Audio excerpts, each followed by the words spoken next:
MP Firoz Ahmed বলেছেন যারা আন্দোলন করতেছে এরা হলে রাজাকারের বাচ্চা এবং এরা অবৈধ সন্তান।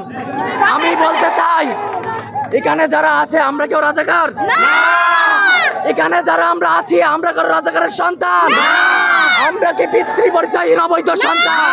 সুতরাং আমাদেরকে যারা রাজাকার বলবে, আমাদেরকে যারা পিতৃ পরিচয়হীন অবৈধ সন্তান বলবে, আমি নির্দ্বিধায় বলতে চাই বিলম্বে তার ক্ষমা চাইতে হবে, না হলে সাতক্ষীরা সারা বাংলাদেশে ছাত্র জনতা একরুদ্ধ হয়ে সকলকে প্রতিহত করবে ইনশাআল্লাহ।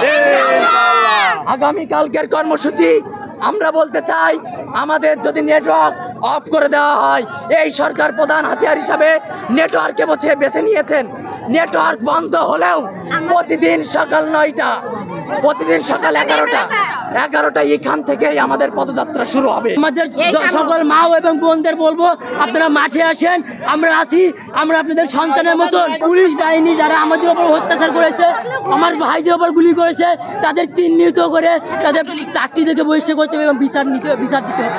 আমাদের বিভিন্ন ভাইদেরকে বিনা অপরাধে যে পুলিশ ধরে নিয়ে গেল, আমরা সবই অবিলম্বে তাদের মুক্তির দাবি জন্য আসছি এবং বিনা অপরাধে আমাদের যে ভাইদের রক্ত মানে পুলিশ যে গণহত্যা করা হয়েছে তার বিচারের দাবিতে আমরা রাজপথে নামছি। মুগ্ধ ভাই সহ আরো ভাইদেরকে বিনা ইসে গুলি করেছে, এই গুলি করার অধিকার তাদের দেওয়া হয় না।